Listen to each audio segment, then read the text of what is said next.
everyone, it's me, Jubel Adriano, and welcome back again to my channel.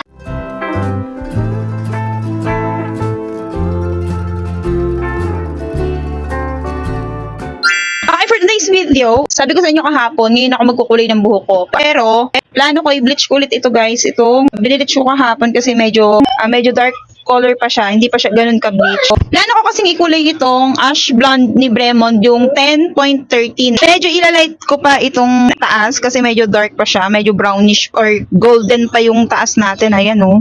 Kasi sobrang itim nga nito guys, so kailangan ko pa siyang bleach ulit ng pangalawa. Ayan, para ma-achieve ko yung kulay na gusto ko. Meron na pala ako dito na natimpla na bleach. Brightness Decolor Powder ulit. Yung katulad ng ginamit ko kahapon. So same products pa rin. So before we do, let's get started.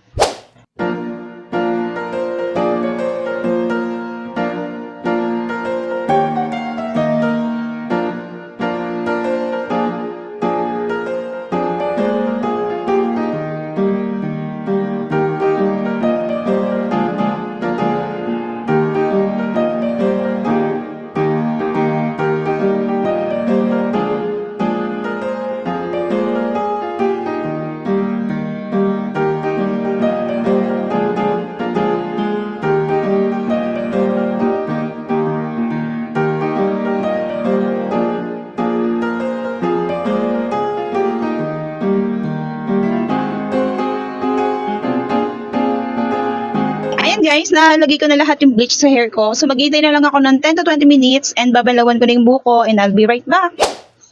One eternity later. Hi guys, I'm back. So, ito na yung aking hair. Ayan, pagkabanlaw. Medyo basa pa to, so kailangan ko pa siyang patuyuin. Ayan. O, diba? At least nag-light na yung kanina na golden brown sa taas. Hindi na siya katulad kanina. Ganito dapat yung color na gusto ko, yung pagka-bleach niya. Dapat ganyan. So, ito lang yung kinaya. And medyo mahapdi yung anit ko in fairness ha. Pangalawang bleach, medyo parang tinutusok-tusok na yung anit ko. So, sabi ko tama na to. Patutuyuin ko lang to saglit guys.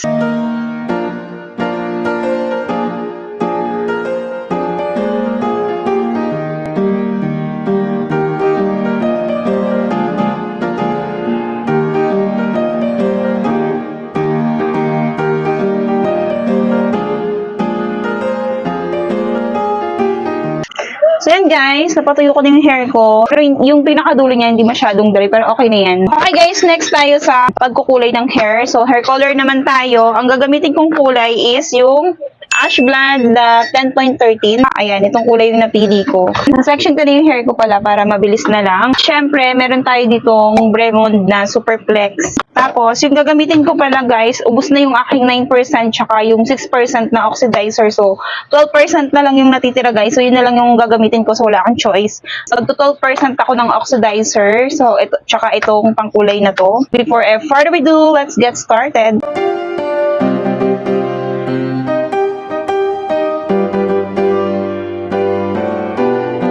Okay, start na tayo.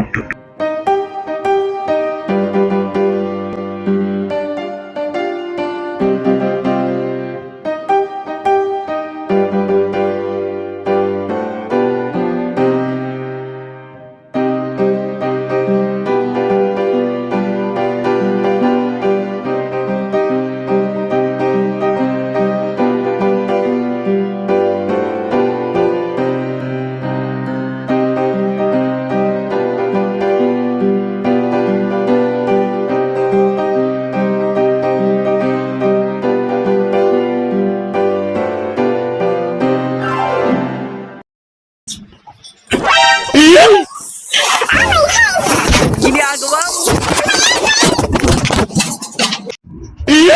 Oh my God, talaga yung mata ko guys. Bakit? Pero may takbo ko sa baba. So yun guys, na-apply ko na yung aking hair color. So maghihintay na lang ako ng 30 minutes to 1 hour para balawan yung hair ko and I'll be right back. One eternity later. Hi guys, I'm back. At ito na yung tsura ng buhok ko ngayon. Ayan, ang ganda. Ayan guys, ang ganda. Ang ganda. So, ibablower ko lang guys. Patutuyuin ko lang yung hair ko.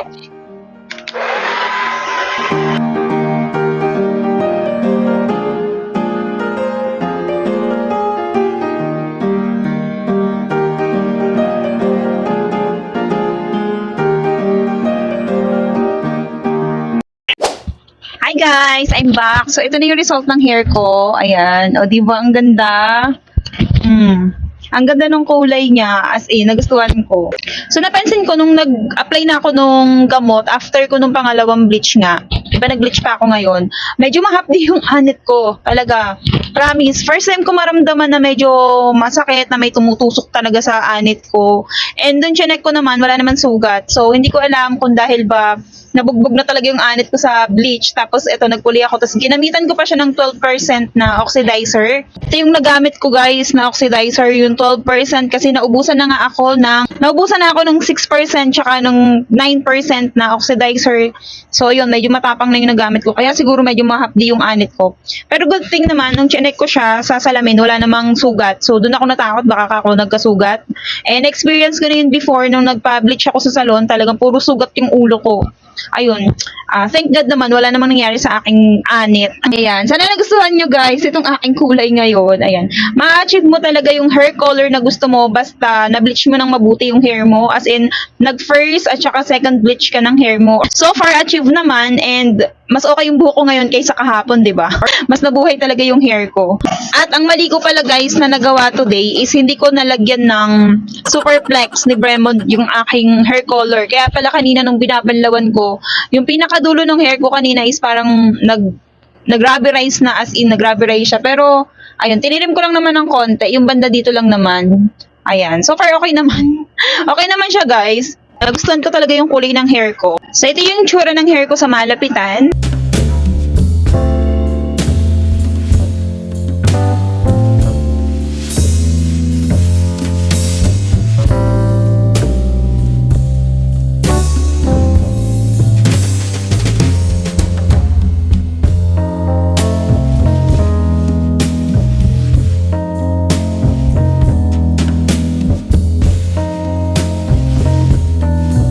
So hanggang dito na lang tong video natin, guys. I hope you like this video. At kung hindi ka pa nakasubscribe sa channel ko, mag-subscribe ka na, hit mo lang yung bell button dyan para updated ka kapag meron ako mga bagong upload. Ayan. Thank you for watching and see you again on my next video. Bye!